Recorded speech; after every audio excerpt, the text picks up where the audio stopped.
이고요. 1인칭 주인, 1인칭 관찰자 시점. 나 말고 약간 좀 못난이로 나오는 황수건이라는 사람을 관찰할 거야. 30년대 일제강점기 성북동인데 요게 조금 어떻게 그렇게 부유한 동네는 아니야. 약간은 가난한 동네야. 82페이지.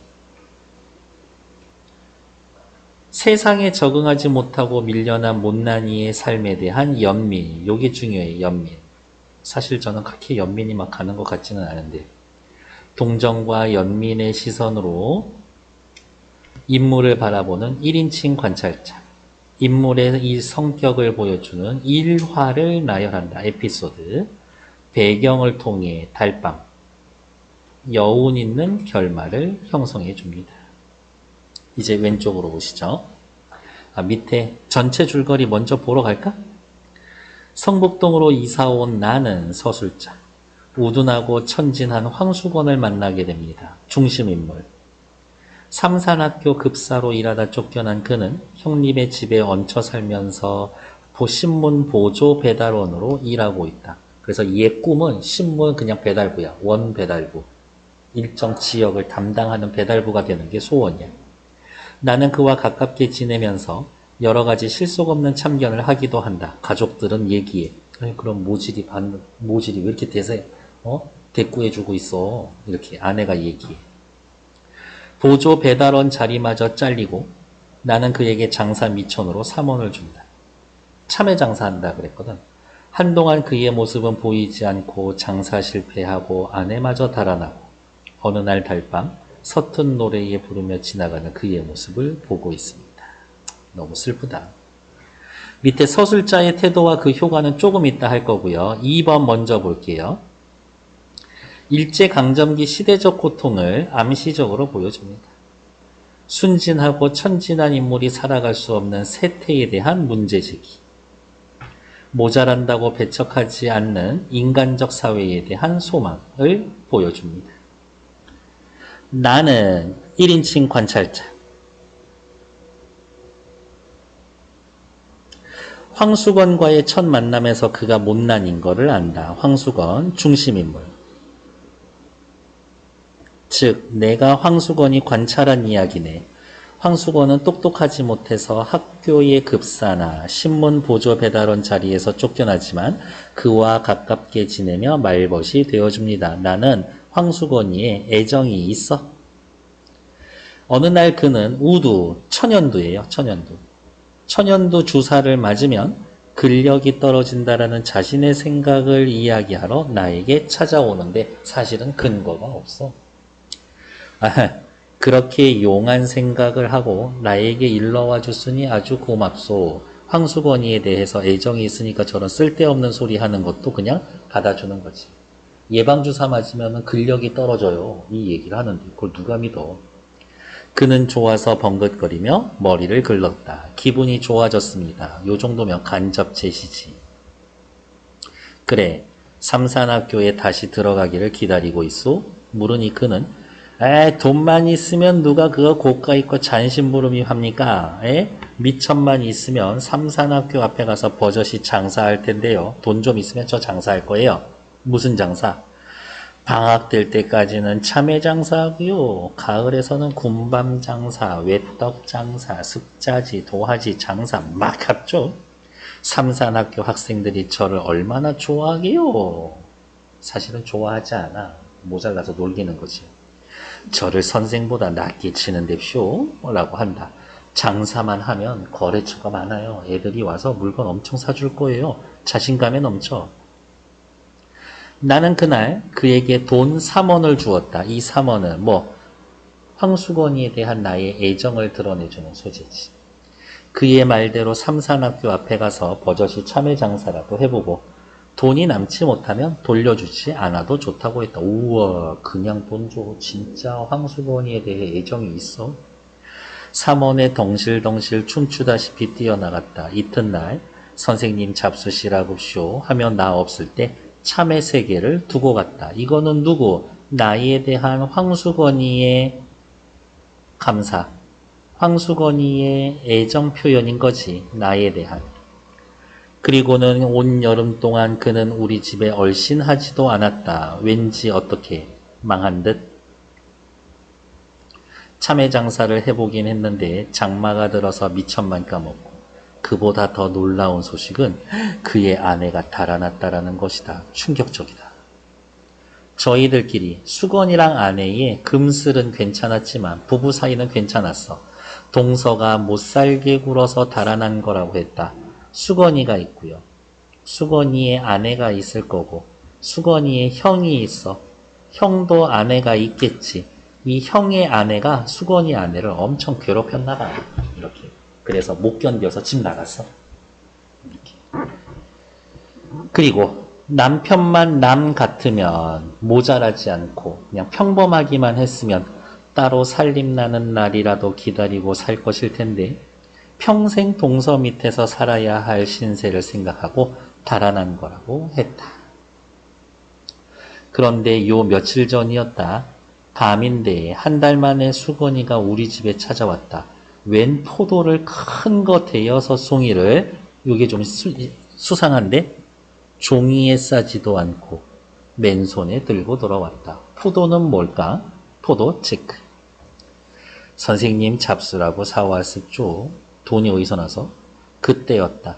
웬 사람 하나가 날쌔게 그의 뒤를 따라 들어오더니 다짜고짜 수건이의 멱살을 움켜쥐고 끌고 나갔다. 뭐를 짐작할 수 있어? 포도 훔쳐왔네. 수건이는 그 우둔한 얼굴이 새하얗게 질리며 꼼짝 못하고 끌려나갔다. 나는 수건이가 포도원에서 포도를 훔쳐온 것을 직각하였다. 쫓아나가 매를 말리고 포도값을 물어주었지. 포도값을 물어주고 보니 수건이는 어느 틈에 사라지고 보이지 않았다. 훔쳐서 뭘 갖다 줄 만큼 수건이는 진짜 나 좋아하네. 수건이도. 나는 그 5송이의 포도를 탁자 위에 얹어놓고 오래오래 아껴 먹었다. 이 포도에는 뭐가 담겨져 있어? 수건이의 일종의 순정이 담겨져 있는 거지. 수건이의 순정이 담겨 있어. 그의 은근한 순정의 열매를 먹듯 하날하날 가지고 오래 입안에 굴려 먹었다. 어제다.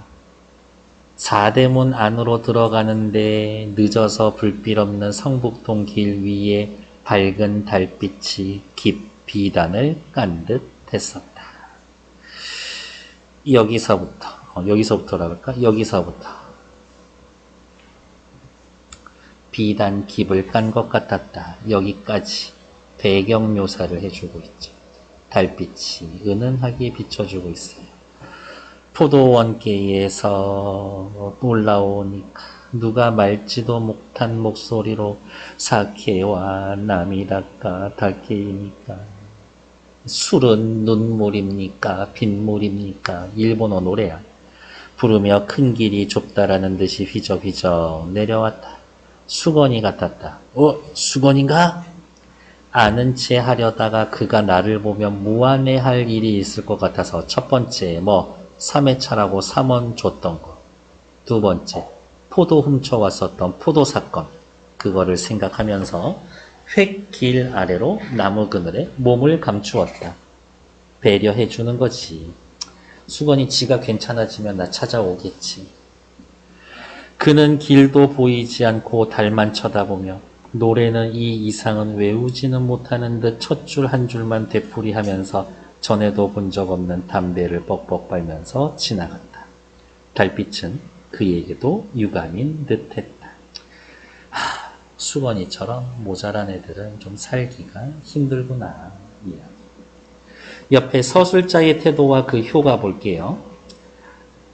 천성은 착하지만 바보스러운 수건이의 이야기를 성의 있게 들어주고 장사 미천도 줍니다. 수건이에게 애정과 연민이 있어요. 서술자의 위치와 태도의 영향을 받아서 독자도 수건이에게 긍정적인 관점으로 대하게 됩니다. 왠지 모르게 수건이에게 나도 좀 정이 가더라. 이러한 느낌을 준대요. 괜찮을까? 어차피 제가 또 다 풀어드릴 테니까 1에서부터 7번까지 7문제 푸는데 4분만 드릴게요. 시작! 이어서 문제 볼게요. 구체적 일화를 나열해서 어떤 일화, 참회 사건, 포도 사건, 인물, 성격 나타나고 있죠. 간접 제시, 직접 제시 골고루 섞여 있고요. 사실적 대화를 통해 등장인물의 특성 보여주는 거 괜찮지? 상징적인 소재, 다음에 일어날 일. 상징적인 소재, 그래, 달밤이라고 쳐. 뭐 배경이기도 하고. 하지만 이러한 것을 통해 다음에 일어날 일을 미리 알려주고 있는 건 아니지. 그래서 4번 탈락. 서술자가 다른 인물의 언행을 관찰자적 입장에서 전달한다. 그렇지. 1인칭 관찰자 시점이니까. 답은 4번. 2번 문제 확인하죠. 이 글의 내용과 일치하는 것. 나는 황수건이 가져온 포도를 주인에게 돌려준 게 아니라 값을 치르고 내가 먹었지. 황수건은 돈을 받은 이후 한 번도 나의 집에 나타나지 않았다? 한 번 왔잖아. 돈 받고 참외 주러 오고 포도 주러 왔잖아. 황수건의 아내는 자신의 남편이 모자란 인물이라고 생각하지 않는다? 아니지. 남들 같으면 이라고 했으니까 모자라다고 생각하지. 황수건의 아내가 집을 나간 것은 수건이의 관계와 화목하지 않은 것? 아니, 둘이서 금술은 좋다 그랬어. 답은 5번. 포도를 훔친 일 때문에 수건이가 자신에게 무안할 거라고 생각해서 아는 척 안 해줬지. 다음 3번. 황수건에 대한 이해로 적절하지 않은 것. 속마음을 숨기지 않는 천진하고 순박한 인물이야. 그렇지. 나쁘게 보면은 그냥 생각 없이 말한다 이런 건데. 장사에 실패하고 아내마저 도망갔어. 불우한 인물이야. 그렇죠? 상황을 정확하게 인식하는 지적 능력이 떨어져. 그렇지. 어려운 상황에서 즐거운 노래를 부르는 낙천적 아니야. 즐겁게 아니야. 그전에는 피지도 않았던 담배까지 피면서 그러고 있으니까. 상대에게 도움이나 호의에 감사를 할 줄 알아. 그러니까 참외 갖다 주고 포도라도 훔쳐서라도 갖다 주려고 하지. 황수건의 인물됨에 대한 나의 생각이 드러난 비유적 표현 뭐 쓰시면 됩니까? 포도를 보면서 그의 은근한 순정의 열매 라고 표현해 줬죠.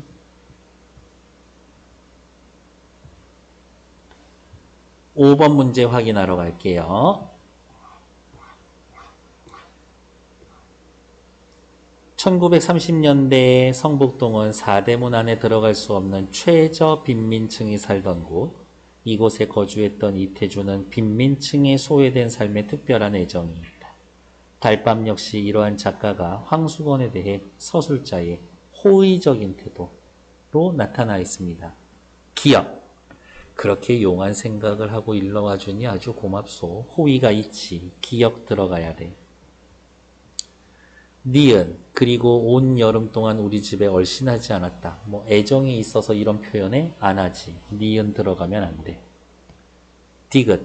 나는 수건이가 포도원에서 포도를 훔친 것을 짐작했다. 이게 호의가 느껴지는 거는 아니지. 리을. 길 아래로 몸을 감추어 주었다. 수건이 무안해 할까봐 배려해 주는 거죠. 답은 3번. 이 글의 결말이 주는 효과. 달밤도 그에게는 유감인 듯 했다. 여기 빨간색 별표. 교과서에 나오면 무조건 시험 문제. 행동을 통해. 행동 업적. 니 기억 들어가면 안 돼. 니은. 열린 결말. 여운을 남긴다. 상상을 유도한다. 괜찮아. 디귿. 특정 소재. 달밤을 통해서 인물의 심리 상태를 간접적으로 드러낸다. 괜찮네. 달밤이라는 배경을 통해 애상적 분위기를 조성하고 처지, 받아들여지지 않는 걸 드러낸다. 답은 5번.